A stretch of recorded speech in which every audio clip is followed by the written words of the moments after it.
Assalamualaikum warahmatullahi wabarakatuh. Waalaikumsalam warahmatullahi wabarakatuh. Salam sejahtera dan selamat sore bagi kita semuanya. Saya pikir kehadiran teman-teman semuanya dapat kita pastikan adalah dalam rangka mungkin mencari konfirmasi, informasi, apapun bentuknya itu, tapi yang jelas adalah berkaitan dengan selesainya proses sengketa dari paslon 1, 3 terhadap paslon nomor 2 pada proses perjalanan pemilu khususnya pilpres yang berakhir pada hari ini dengan keputusan MK. Dalam hal ini saya pikir tentu kesempatan adalah pada saudara semuanya. Selaku Ketua Umum Dewan Pimpinan Pusat Partai Nasdem, saya mengupayakan untuk menjawab mungkin pertanyaan-pertanyaan yang mungkin akan saudara lakukan. Silakan. Ini kan seperti apa pernyataan dari Pak Surya, karena kita tahu tadi semua gugatan dari Anies Muhaimin ditolak gitu. Baiklah, saudara semuanya, sebuah episode perjalanan daripada para pihak, semua kita untuk tetap berupaya menjaga agar sistem dan pelaksanaan demokrasi yang kita miliki ini bisa tetap berjalan sebagaimana harapan itu. Makanya sejak awal ketika KPU telah memutuskan memberikan penetapan terhadap Pak Prabowo dan Mas Gibran sebagai calon presiden dan wakil presiden terpilih, saya telah menyatakan menerima keputusan KPU itu dan mengucapkan selamat. Tetapi juga bersama dengan itu, saya juga menegaskan bahwa seluruh proses dan upaya mencari rasa keadilan harus bisa kita hargai bersama.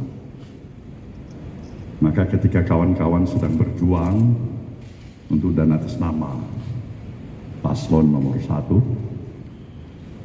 Bung Anies Baswedan dan Bung Muhaimin Iskandar,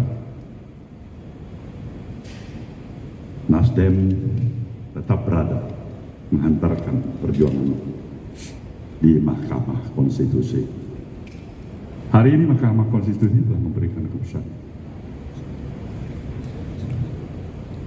menolak seluruh gugatan. Apa sikap? Aku. Bentar. Saya pikir bagi Nasdem ini adalah keputusan final dan mengikat bagi seluruh prosedur hukum yang kita miliki di negeri ini. Konsekuensi sebagai warga negara bangsa ini dari institusi partai politik yang berada di negeri, kita menghormati dan menghargai itu. Itu jelas. Bahkan tentu tidak hanya sekedar itu. Saya ingin mengingatkan kita semuanya, perjuangan kita bersama untuk membangun negeri ini tidak boleh terhenti. Tidak boleh juga harus merasa dikecilkan karena ada satu keputusan yang tidak sesuai dengan harapan kita. Ini konsekuensi dari demokrasi ini. Negara memiliki seluruh model dan sistem yang telah kita sepakati bersama. Sebagai negara hukum, ini adalah merupakan keputusan peradilan yang tertinggi. Maka wajar bagi kita semuanya harusnya ibarat menutup buku lama dan membuka lembaran buku baru. Itu harapan saya. Indonesia membutuhkan spirit semangat ini. Kita boleh bertikai satu sama lain di dalam kompetisi yang sedang berlanjut. Tapi ketika kompetisi selesai, kita harus menghargai. Yang kalah menghargai, yang menang apalagi. Nah, inilah kekuatan kita seharusnya. Nah, saya mengharapkan ini harus menjadi kekuatan bangsa ini. Karena ancaman yang bisa melemahkan terhadap seluruh proses perjalanan kehidupan kebangsaan kita, yang akhirnya bermuara kepada kepentingan rakyat banyak, ini harus kita perjuangkan. Disinilah keteladanan para elit bangsa ini diperlukan.